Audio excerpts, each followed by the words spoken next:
तो आज के एपिसोड में हम चर्चा करेंगे दूसरे अध्याय का 15वां श्लोक।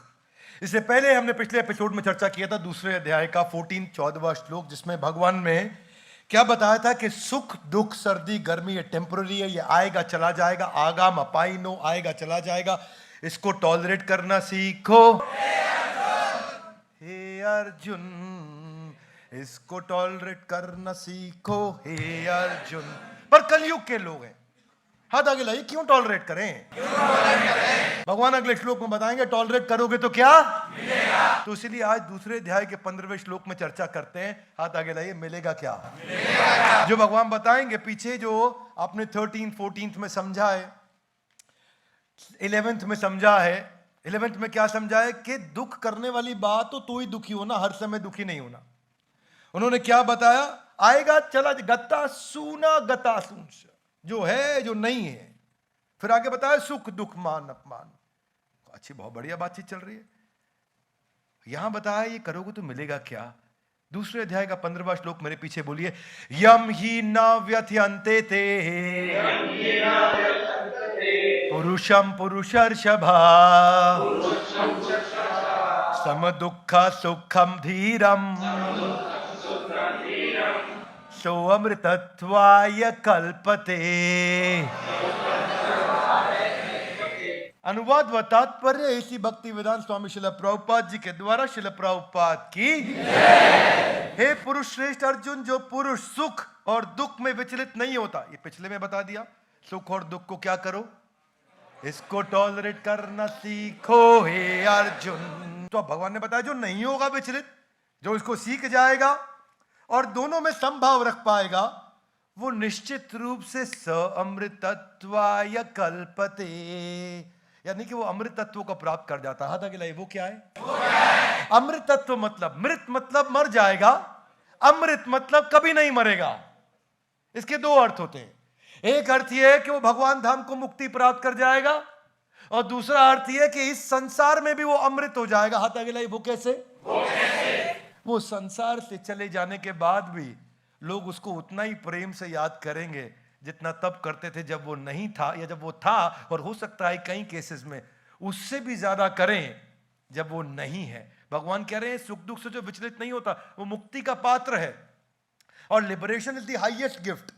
लेकिन इस संसार का लिबरेशन भी है, उस संसार का लिबरेशन भी है, इसका भौतिक रूप भी है और आध्यात्मिक रूप भी है। आध्यात्मिक चर्चा आप कृष्ण से मिल पाएंगे, अपने भगवान धाम जा सकेंगे। भौतिक चर्चा, इस संसार में भी आप अमर हो जाएंगे। आप तो नहीं होंगे, लेकिन इस संसार में लोग आप ही के पीछे से केवल आप ही की बात कर रहे होंगे और केवल आप ही को याद कर रहे होंगे। हाथ आगे लाइए, कैसे? कंसिस्टेंसी चाहिए। कम ऑन, क्या चाहिए? Consistency leads to permanency. One more time, come on, क्या? Consistency leads to everything will become permanent. Every good thing about you will become permanent जब आप कंसिस्टेंट हो जाते हैं। कंसिस्टेंसी की कमी है। Steve jobs was a crazy genius. बचपन में ही पैदा होने के बाद उसके माँ बाप ने उसको छोड़ दिया, किसी और ने उसको अडॉप्ट किया। अडॉप्ट करने के बाद में बहुत दिक्कत रही उसको आगे चल के। उसके बायोलॉजिकल पेरेंट्स तो नहीं थे साथ में, पिता के साथ मैकेनिक की तरह गैराज में काम किया। स्कूल से ड्रॉप आउट हो गए, उनको स्कूल नहीं मिला पढ़ने के लिए, पूरा छोड़ दिया बीच में। पर इतना ही नहीं, उसके बावजूद वो दुनिया के यंगेस्ट बिलियनियर्स में फोर्ब्स लिस्ट में उनका नाम आया। ये तब आया जबकि उनको पिता और माँ के द्वारा कुछ नहीं मिला था, और नई माँ और पिता के द्वारा भी कुछ नहीं मिला था। खुद से क्रिएट करी हुई वेल्थ में वो सबसे अमीर बने।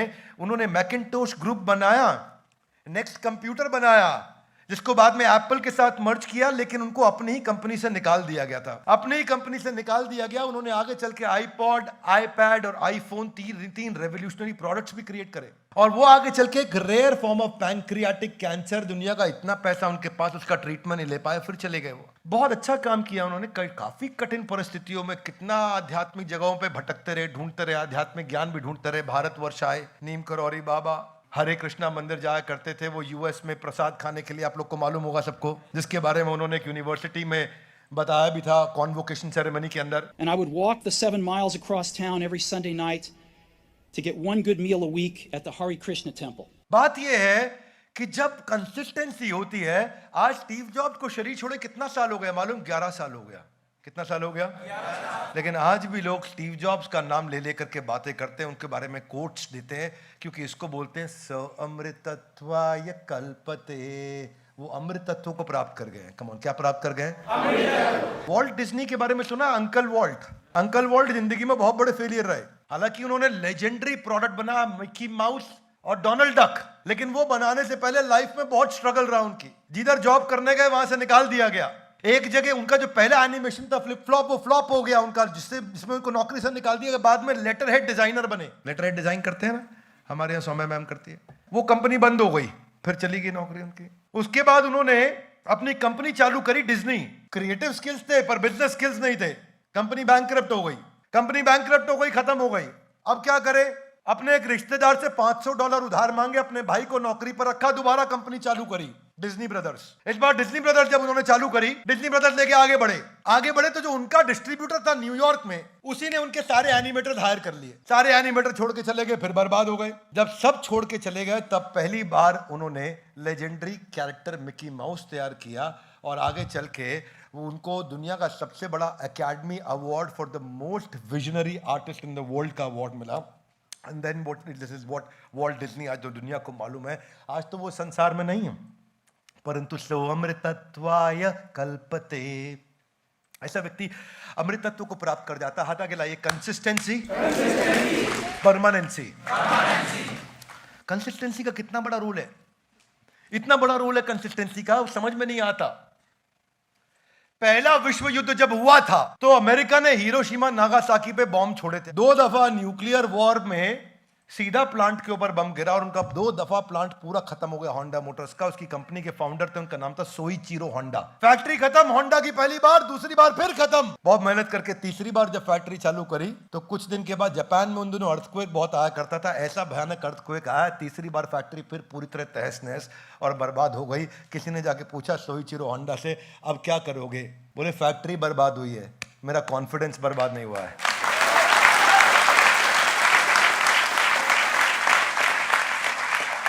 Consistency leads to permanency. One more time, come on. क्या? Consistency leads to.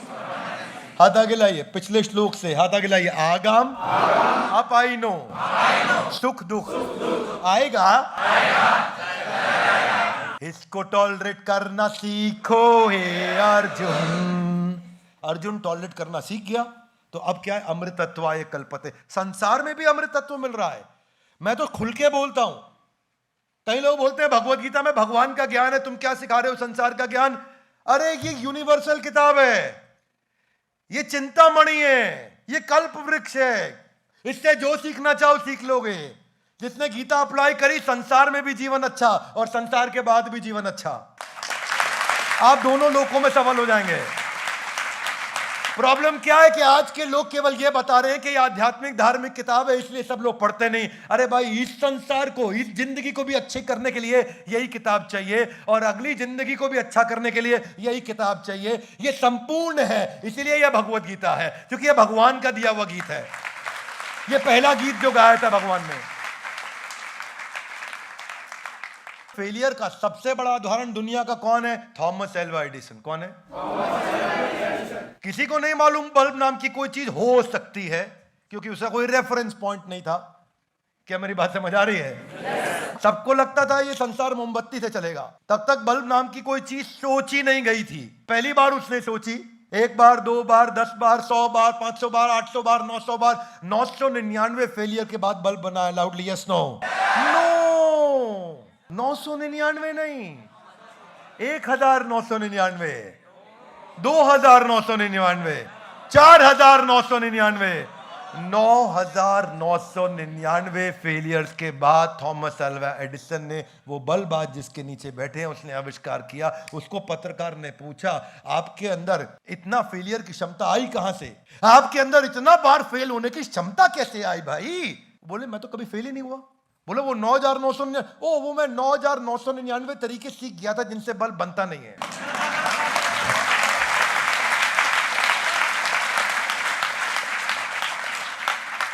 हाथ आगे लाइए। सम सुख दुख धीरम। जो समान रहने वाला है सुख में दुख में, जो धीर है, तो अमृतत्वाय कल्पते। वो अमृत तत्व को प्राप्त करता है, वही तो व्यक्ति अमर होता है। और कौन होने वाला है? वो मिल्खा सिंह, जिसका जीवन इतना कठिन। मैंने उन पर एक वीडियो भी बनाया था, आप लोगों ने देखा होगा। देखा है, फोकस के ऊपर वीडियो बना, पाकिस्तान से आए, माता पिता का देहांत उनके सामने, उनके पूरे परिवार को सामने मारा गया, रहने के लिए उनके पास घर नहीं, पाँव में उनके पास जूता नहीं, पढ़ने के लिए उनके पास स्कूल नहीं, खाने के लिए उनके पास खाना नहीं, पहनने के लिए उनके पास कपड़ा नहीं, चोरी किया करते थे छोटी मोटी, जिसके लिए उनको जेल भी जाना पड़ा। इतना कठिन संघर्ष ही अपने आप में सब कुछ बता देता है कि मिल्खा सिंह जो मिल्खा सिंह बने वो थे कौन? आज तक के ट्रैक एंड फील्ड के सबसे लेजेंडरी एथलीट। सो अमृतत्वाय कल्पते, आज हमारे बीच में नहीं है लेकिन आज भी उनकी तारीफ कर रहे हैं। Would you agree with me loudly? Yes no? Shrimati Lata Mangeshkar, कुछ दिन पहले उनका देहांत हुआ। क्या लगता है आसान था जीवन उनका? वो बोलती थी इंटरव्यू में, लता की समस्या केवल लता को ही मालूम है। लता मंगेशकर की जो तकलीफें हैं वो उसको ही पता है। उनकी अपनी छोटी बहन, सगी बहन आशा भोसले उनके अपने सेक्रेटरी के साथ चली गई थी। छोटी उम्र से उनको काम करना पड़ा, मां का उनका देहांत हो गया था। 13 साल की उम्र में घर में पहली बार काम करने वाली लड़की थी वो। बहनों में बड़ी थी। 70 साल के अंदर 1000 फिल्मों में 36 भाषाओं के अंदर उन्होंने अपनी मधुर आवाज से गाना गाया था। कभी शादी नहीं करी ताकि अपने परिवार को चला सकें। ये थी लता मंगेशकर। जिंदगी में बहुत स्ट्रगल किया उन्होंने, अपनी पढ़ाई पूरी नहीं कर सकी। 1963 के अंदर हमारे देश के तत्कालीन प्रधानमंत्री, उस समय इंडो चाइना, इंडो पॉक 2 बार वॉर्स हुए थे, आपको याद है? 63-71, यस नो? अभी वॉर खत्म हुआ था। वॉर खत्म होने के बाद उन्होंने हमारे देश के शहीदों के लिए गाना गाया था। जवाहरलाल नेहरू की आंखों में आंसू आ गए थे, मेरे वतन के लोगों जरा आंख में भर लो पानी, जो शहीद हुए हैं उनकी इतना रोए थे उस समय प्रधानमंत्री। उस दिन के बाद वो बहुत पॉपुलर हो गई थी। भारत रत्न है आज, Guinness book of world record में उनका नाम आया था। पर इस श्लोक को आप उनके आखिरी जो उनके देहांत पे गाना गाया गया उससे आप समझ सकते हो। क्या था वो गाना? नाम गुम जाएगा चेहरा ये मेरी आवाज घर याद रहे। दिस इज वो कृष्ण सिंह। सो अमृतत्वाय कल्पते। ऐसा व्यक्ति अमृतत्व को प्राप्त हो जाएगा। ऐसा व्यक्ति, आज से 90 साल पहले की बात बता रहा हूं, 3 गोल्ड मेडल भारत को दिलाए थे किसी ने, जो जादूगर था। 3 ओलंपिक्स में गोल्ड मेडल भारत के जादूगर ने दिलाए थे। लांस नायक बाद में बना था मेजर ध्यानचंद। मेजर ध्यानचंद ऐसे जादूगर थे। नीदरलैंड में भी उनकी हॉकी तोड़ी गई थी, ये देखने के लिए कि चुंबक तो नहीं है इसमें। जर्मनी में उनकी हॉकी तोड़ी गई थी, ये देखने के लिए चुंबक तो नहीं है उसमें। ऑस्ट्रिया के अंदर, ऑस्ट्रेलिया नहीं बोल रहा, यूरोप में ऑस्ट्रिया के अंदर 4 हाथों में हॉकी देकर के उनकी मूर्ति बनाई गई, ये दिखाने के लिए कि एक हाथ से नहीं, ये 4 हाथ से हॉकी इतनी तेज चलाता है। जो इंसान 4 हाथ से चलाएगा उससे ज्यादा तेज ये एक इंसान 1 हाथ से चलाता है। 1928 के अंदर एम्स्टरडेम में, 1932 के अंदर लॉस एंजलिस में और 1936 के अंदर बर्लिन में 3 बार भारत को गोल्ड मेडल दिलाया था। हिटलर भी उनका बहुत कायल था, पूरी दुनिया उनकी कायल हो चुकी थी। सबसे सक्सेसफुल कैप्टन थे हमारे। आजकल जो हमारे इंडिया और पाकिस्तान का भी एशिया कप का मैच हुआ, हमारे बैट्समैन जितने बल्ले से रन बनाते थे उतने ही हॉकी से गोल मारा करते थे। इन्होंने अपने करियर स्पैन में 1000 गोल मारे थे। इनको ना बोला, मैग्नेट मैन बोला जाता था वहां पे अखबारों में इनको। मैग्नेट मैन ऐसे थोड़ी बन जाता है, जो तपस्या करी नंगे पांव खेलते थे। ये जो तपस्या इन्होंने रेत के अंदर नंगे पांव खेल खेल करके 16-16 घंटे सवेरे 4 बजे चालू करते थे और रात को 8 बजे खत्म करते थे। 16 घंटे की प्रैक्टिस पे गोल्ड मेडल आया था भारत में। सारी सुविधाओं के अभाव के अंदर ध्यानचंद ने टीम तैयार करी थी। इसमें सुख और दुख, मान और अपमान सब कुछ आया था, सब कुछ हो चुका था। और आज वो जो खेल रत्न अवार्ड है वो मेजर ध्यानचंद खेल रत्न अवार्ड हो चुका है। उनके देहांत के 40 साल के बाद भी प्रधानमंत्री आज उन्हें याद करते हैं, हम उन्हें यहाँ याद कर रहे हैं। ये कृष्ण कह रहे हैं कि जब आप सुख दुख मान अपमान को सह लोगे तो आपको ये रिजल्ट मिलता है। सो अमृतत्वाय कल्पते। आज क्यों चाणक्य पंडित हजारों साल बाद भी याद किए जाते हैं? क्यों? क्या चाणक्य पंडित ने कठिन समय नहीं झेला? जंगल में रहे जिंदगी भर, मालूम है आपको? राजा ने उनको मार के निकाल दिया वहां से, बोला इसको खत्म कर दो, मार दो, बर्बाद कर दो, जेल में डाल दो। और जंगल में जाकर के रहे चाणक्य पंडित जीवन भर। जंगल के अंदर वो गरीब औरत मूरा उसके बेटे को ट्रेन किया। आगे चल के जब आर्मी ट्रेन करी उन्होंने, तो आर्मी किसकी? आदिवासी लोगों की आर्मी ट्रेन करी जिन्होंने जिंदगी में कभी हथियार नहीं उठाया था। उनके साथ लड़े थे और 3 बार लड़ाई में हार गए थे। और क्या क्या टेक्निक्स और ट्रिक्स और स्ट्रैटेजी, कितनी बार फेल होने के बाद जाकर के नंदा डायनेस्टी को उन्होंने समाप्त किया था। ये सम सुखम धीरम, हाथ आगे लाई, समान सुख और दुख में। मेरा यही मानना है कि अगर आपको भगवत गीता समझ में आने लग गई ना तो आप तंग नहीं होंगे, इंटरनली बहुत पावरफुल हो जाएंगे। इसीलिए मेरे को एडिक्शन है इसके साथ में। इतना पावरफुल हो जाएंगे कि आप बोलेंगे अपने आप बाउंस बैक होगा, अपने आप। Every setback you will be able to bounce back, you will never go and sit back, you will only every time bounce back. इसीलिए मैं बोलता हूं भगवत गीता की इतनी तारीफ करता हूं। कई बार लोग सोचते हैं विवेक बिंद्रा का हिंदू एजेंडा है, RSS agenda, BJP. Nonsense, nonsense. मेरा एजेंडा तुम्हारी जिंदगी ठीक करने का नहीं है तो चैनल बंद कर दो। अपनी जिंदगी ठीक करनी है तो देखो, भगवान आपको अमर बनाना चाहते हैं, आप बकवास कर रहे हैं आज भी छोटी मोटी। नहीं चाहिए अपने को। हम यहाँ पे कोई व्यूअर गेन करने नहीं आए भैया आपसे, हम आपको वो निस्वार्थ भावना से ज्ञान देना चाहते हैं, कुछ बेचने नहीं आए, सबको फ्री में देना चाहते हैं ये भगवत गीता का ज्ञान, ताकि लोग अपने जीवन को पावरफुल बनाए। भारत को सोने की चिड़िया तभी बनाया था जिस समय भगवत गीता थी और लोग पढ़ते थे। अब पढ़ना बंद हो गया तो आज भारत सोने की चिड़िया नहीं रही, और उसी भारत को वापस सोने की चिड़िया बनाने के लिए हम भगवत गीता लोगों के हाथों में पहुंचाना चाहते हैं। ये मैं गलत होगा अगर मैं कहूंगा कि मैं दे रहा हूं, बिल्कुल गलत होगा, एकदम गलत होगा, मैं नहीं दे रहा हूं। ये ऐसी भक्ति वेदांत स्वामी शिला प्रभुपाद जिनके कारण मेरे हाथ में आई थी, जिन्होंने 3 हार्ट अटैक होने के बावजूद यूएस गए थे, जो 40 रुपए हाथ में लेकर के गए थे, जिनके ऊपर हिप्पी सिगरेट पी पी के धुआं उनके मुंह में फेंकते थे, उनको टॉयलेट जाने के लिए लंबी लंबी लाइनों में लगना पड़ता था, उनको कई बार उनका सामान चोरी हो जाया करता था, पर वो अपने हाथों से खाना बनाया करते थे उन हिप्पियों के लिए जिनको वो भगवत गीता पढ़ाने गए थे। आज उन हिप्पियों को हैप्पी बनाया, लोगों का नशा छुड़वाया। आज पूरी दुनिया में 108 मंदिर उन्होंने 12 साल के अंदर बनाए, जहां 108 मंदिरों में आज भी भगवत गीता पढ़ी जा रही है। और सबसे बड़ी बात जानते हैं क्या है? आज किसी भी समय, इस समय में भी और जिस समय आप ये वीडियो देख रहे हैं उस समय में भी दुनिया में किसी ना किसी मंदिर के अंदर भगवत गीता पढ़ी जा रही होगी, क्योंकि ये ऐसी भक्ति वेदांत स्वामी शिला प्रभुपाद के द्वारा किया गया है। इसी को बोलते हैं एशे एबे यश घुषुक त्रिभुवन। आज तीनों लोकों में उनका गुणगान हो रहा है। सो अमृतत्वाय कल्पते, ये अमृतत्व को प्राप्त किया उन्होंने। एक ऐसा पावरफुल ग्रंथ है जिसका हर वीडियो एक इंसान को पूरा देखना चाहिए, हर वीडियो अपने लालच के लिए पूरा देखना चाहिए। क्या बात कौन सी कब दिमाग में घर कर जाए और दिमाग का स्विच ऑन कर दे और गेम चेंज कर दे, आपको खड़ा कर दे, और जो आग तैयार हो जाएगी ना, आप you will become undefeatable, powerful missile बन जाओगे, गाइडेड मिसाइल। हरा नहीं पाएगा कोई, आपको दुखी नहीं कर पाएगा जिंदगी में। हर दुखी इंसान को पावरफुल बनाने के टूल है, ये महामंत्र है भगवत गीता। ये कृष्ण का दिया हुआ गीत है, किसी साधारण ऑथर का नहीं है। इसी को हम पढ़ने के लिए एकत्रित होते हैं हर बार। आप भी आइए हमारे साथ, आके एकत्रित होइए, उसको पढ़िए, सुनिए हमारे साथ।